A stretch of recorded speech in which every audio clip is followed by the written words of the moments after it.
आज हम डिस्कस करेंगे क्लास 9th का न्यू बुक का चैप्टर कोऑर्डिनेट ज्योमेट्री।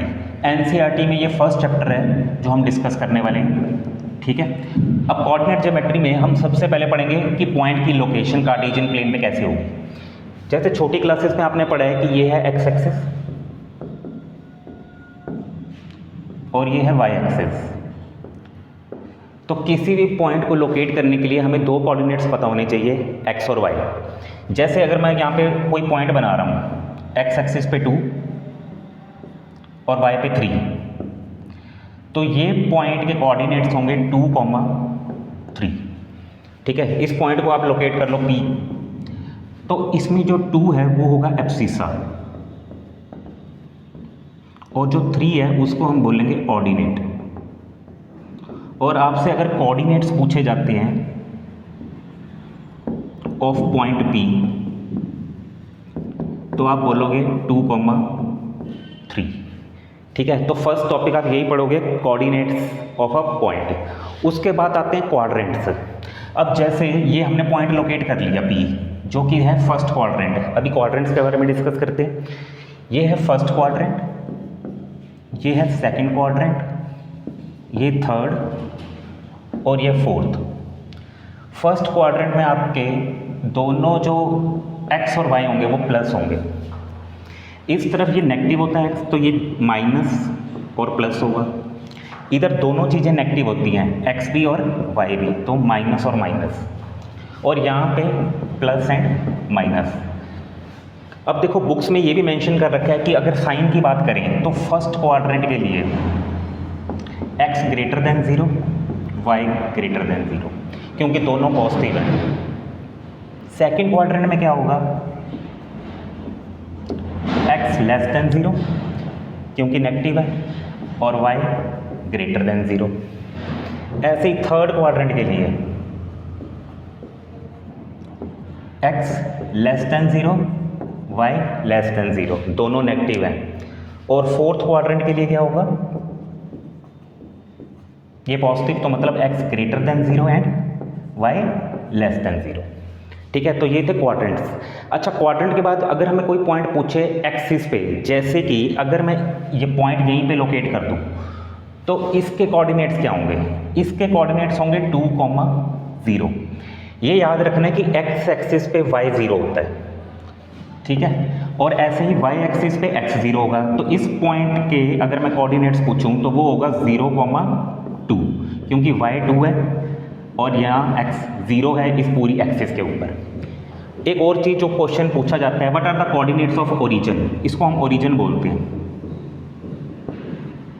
इसके कोऑर्डिनेट होंगे 0, 0।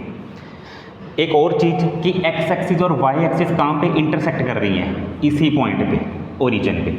ठीक है, फिर इसके बाद हम डिस्कस करेंगे डिस्टेंस फार्मूला।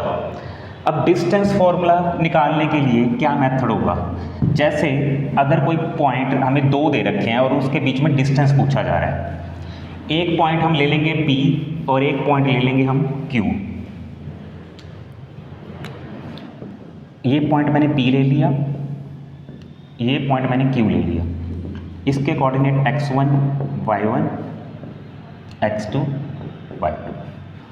तो डिस्टेंस PQ, इसको निकालने का जो फॉर्मूला होता है वो होता है x2 माइनस x1 का square plus y2 minus y1 का स्क्वायर।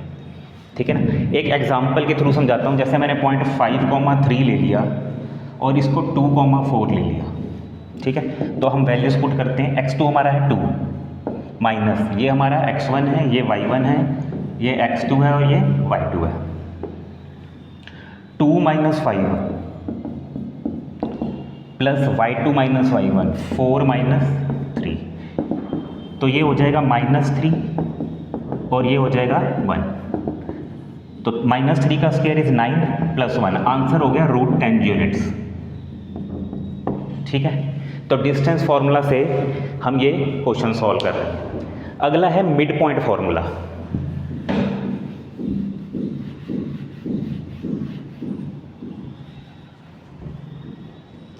अब मिड पॉइंट फॉर्मूला कब यूज़ होता है, जब हमें ये पी और क्यू दे रखा हो और ये आर जो मिड पॉइंट है उसके कोऑर्डिनेट्स पूछ लें।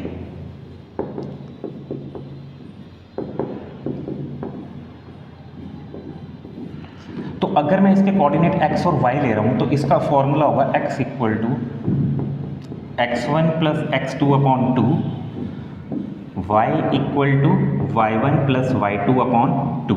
तो जो आंसर आएगा वो मेरा मिड पॉइंट होगा।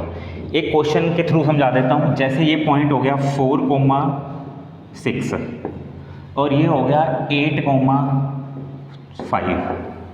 तो अगर मुझे इसके कोऑर्डिनेट्स मिड पॉइंट पूछा गया पी क्यू का, तो मिड पॉइंट निकालने का तरीका जैसे x, y है तो x1 प्लस x2, x1 मेरा 4 है, x2 है 8, तो 4 प्लस 8 अपॉन 2, ये हो जाएगा 12 अपॉन 2, तो ये आ गया 6।